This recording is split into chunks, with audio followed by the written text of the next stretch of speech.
Hey, you already got to the final lesson of this module. A dispatcher must be knowledgeable of the documentation of a trucking company. The good news is that there is nothing complicated about these documents at all. Working with documentation takes no more than 10% of a dispatcher's total work time. In the next module, when we get to the lesson on filling out paperwork for booking freight, we'll talk in more detail about contracts between the broker and the motor carrier, freight documents, way bills, and so on. In order for you to understand perfectly what we're talking about in that future lesson, we're going to take a quick look at the documents that every trucking company is required to have.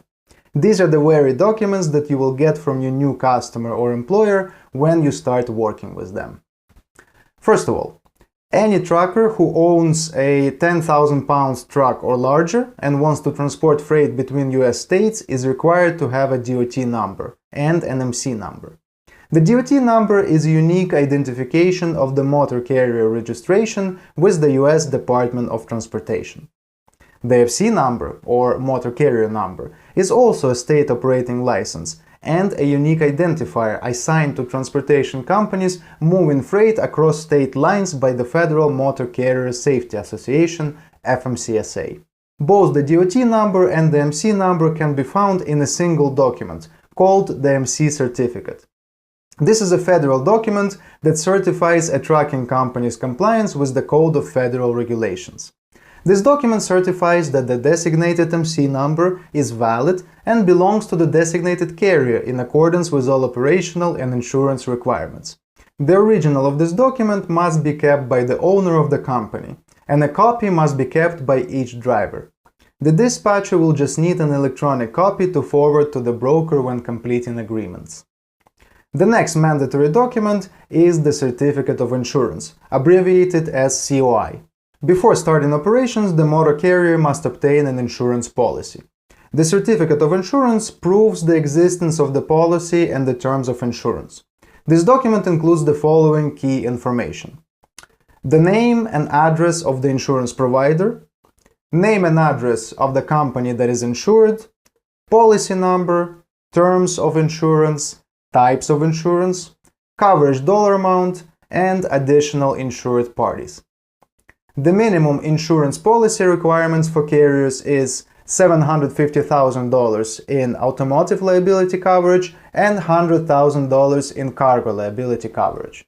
Automotive liability protects the carrier from claims from third parties as a result of an accident, and cargo liability insures the freight that's being transported. The third most important document that every carrier and his or her dispatcher must have in order to work is a W-9 tax form. When you fill out a contract between your carrier and the broker you want to take the load from, you will definitely need to exchange these tax forms. What information is on the W-9 form? The first line shows the name of the company, the official name of the legal entity. Then the other name of the firm. It's used if the carrier operates under a brand name. Number 3 is the type of legal entity. Could be a sole proprietorship, limited liability company, corporation, and so on. Next, address where the company is registered. And the most important one is the tax number. Since all parties of agreement between the carrier and the broker are registered legal entities, they all have a tax number called an employer identification number. The exchange of tax numbers is the main reason for exchanging W-9 forms. Employer Identification Number, or EIN for short, is a unique 9-digit number assigned by the Internal Revenue Service to businesses for identification purposes. You as a dispatcher don't have to fill out these documents. Just like the MC certificate and certificate of insurance, you will receive these documents from the carrier before starting the operation, and you will use them for booking freight. It's as simple as that. But there is one more document we need to talk about today. But before we do, a little preface. In the trucking industry, according to standard payment terms, the carrier is paid by freight broker for the services rendered up to 30 days after the load has been delivered and invoice had been submitted to the broker. 30 days! This is a rather controversial practice because carriers need to pay for fuel and pay the drivers in advance. They need to incur all the risks associated with transporting, and then they have to wait a whole month to get paid. But, as the song goes, it is what it is. Not every small carrier has so much operating funds to wait for all the payments. This phenomenon has created a huge demand in this industry for the services of factoring companies. Essentially, factoring companies are banks that buy accounts receivables from carriers. They pay the money up front and then themselves wait for the delayed payment from the broker. In simple terms, they pay the carrier, take a small percentage, and then wait those 30 days for payment from the broker themselves. Kind of like a quick loan. If the motor carrier you're working with uses a factoring company, the broker you sign a contract with should be aware of this because he will have to pay to the factoring company and not the carrier directly. That's why a document confirming the relationship with the factoring company is also on the list of required documents that you should have with you before starting to work with each new carrier.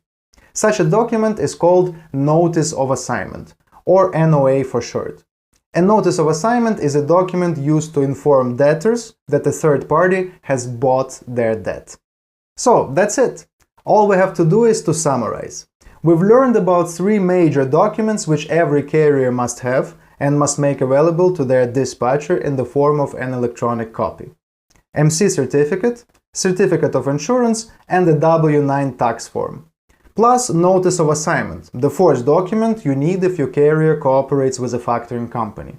Samples of these documents are made available for your review in the materials attached to this module.